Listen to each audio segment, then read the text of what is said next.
de contrôle, d'inspection. Oh, excusez-moi.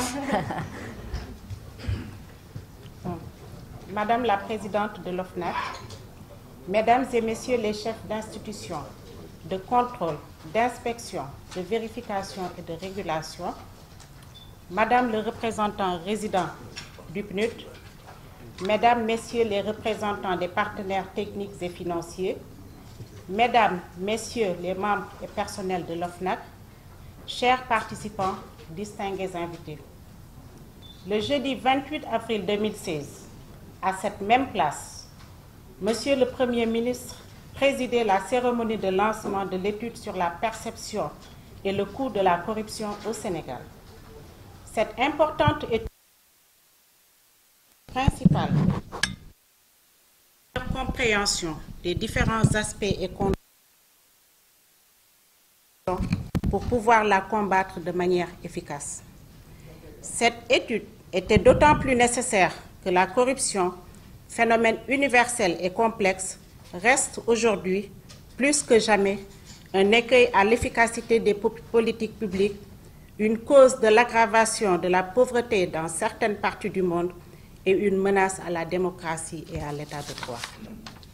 Les résultats de cette étude et l'expérience capitalisée par l'OFNAC, ainsi que l'expertise apportée par nos partenaires techniques et financiers, la société civile et le secteur privé, ont permis de stabiliser une bonne visibilité sur les réalités de la corruption au Sénégal, ses causes et ses manifestations. Ce niveau de connaissance du phénomène vous permet aujourd'hui d'engager avec aisance l'élaboration d'un plan de stratégie nationale de lutte contre la corruption, instrument indispensable pour l'efficacité et l'efficience, pour la performance, devrais-je dire, dans la lutte contre le phénomène de la corruption et ses conséquences. C'est donc avec plaisir, à ma qualité de ministre en charge de la bonne gouvernance, que je viens aujourd'hui présider la cérémonie d'installation du Comité national de pilotage de la stratégie nationale de lutte contre la corruption qui s'inscrit parfaitement dans la continuité de l'étude en question. Avec l'élaboration de cette stratégie et sa mise en œuvre, le Sénégal fera encore un pas important dans la promotion de la bonne gouvernance en général et de la lutte contre la corruption en particulier. Mesdames, Messieurs, comme vous le savez, le gouvernement accorde une place importante à la bonne gouvernance. En effet, Son Excellence, le Président de la République, Macky Sall, a instruit son mandat sous le signe d'une gouvernance sobre et vertueuse.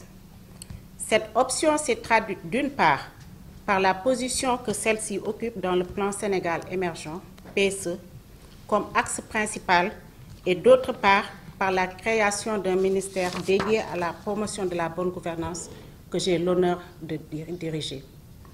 Depuis lors, notre pays n'a cessé de faire des avancées significatives dans la consolidation d'un système national de redevabilité en vue d'accompagner la bonne gestion de nos finances publiques. Cela n'a été possible, cependant, que grâce à d'importantes et courageuses mesures de gouvernance mises en œuvre très tôt par son Excellence, M. Macky Sall, Président de la République.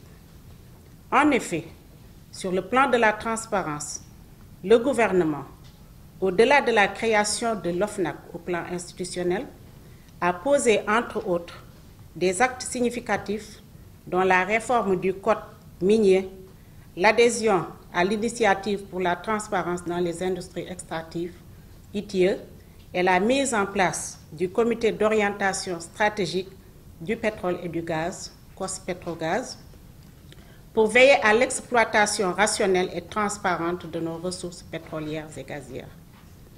Dans le même esprit, je voudrais citer comme mesure prise en matière de redevabilité l'institutionnalisation de la déclaration de patrimoine, le parachèvement du processus d'évaluation de la gouvernance du Sénégal dans le cadre du mécanisme africain d'évaluation par les pairs, MAEP, l'élargissement des pouvoirs de l'Assemblée nationale en matière d'évaluation des politiques publiques et l'instauration des rencontres périodiques entre l'Assemblée nationale et l'exécutif. Toujours dans la même dynamique, la gouvernance judiciaire s'est renforcée avec la réforme de la carte judiciaire et la révision du code pénal et du code de procédure pénale. Il en est de même pour ce qui concerne la gouvernance territoriale, avec la mise en place de l'acte 3 qui a consacré la territorialisation des politiques publiques, la communalisation intégrale et l'érection du département en collectivité territoriale.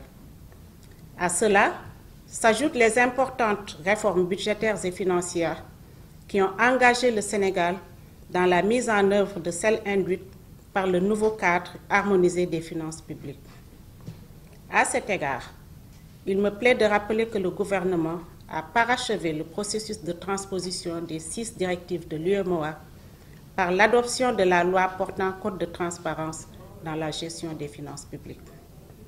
Dans le même élan, il a bâti une stratégie de mise en œuvre articulée autour de l'amélioration des procédures de préparation, d'exécution, de contrôle du budget, ainsi que du système de reddition de comptes, de la réforme de la comptabilité publique de l'État et de la mise en place d'un système d'information spécifique adapté.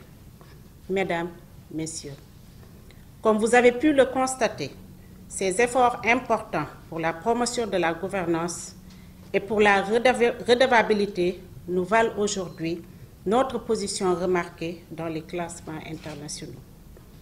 On peut citer l'indice Mo Ibrahim, où le Sénégal figure, depuis 2013, parmi les 10 premiers pays africains en matière de gouvernance, et l'indice sur le budget ouvert qui est passé de 10 à 43, soit un bond de plus de 33 points entre 2012 et 2016. Au même moment, le Sénégal connaît une progression soutenue de son score dans l'indice de perception de la corruption, IPC. En effet, en 5 ans, une progression de 9 points a été obtenue, nous classant parmi les 10 premiers pays, les premiers États africains.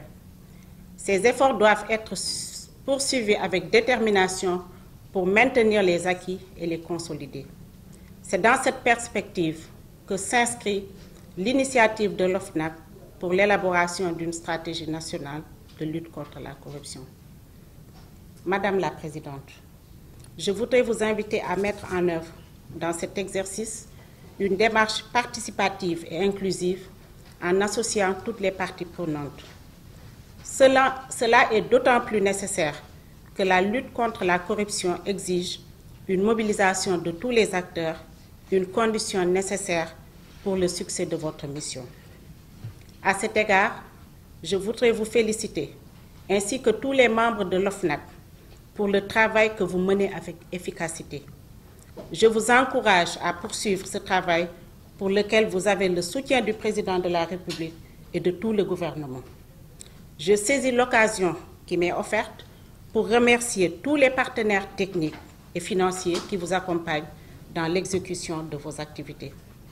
Avant de finir mon propos, je voudrais également féliciter les membres du comité de pilotage pour le choix porté sur leur personne et les inviter à faire preuve de disponibilité et d'engagement dans l'exécution de leur mission. C'est sur ces mots que je déclare installer le comité de pilotage de la stratégie nationale de lutte contre la corruption au Sénégal. Je vous remercie de votre aimable attention.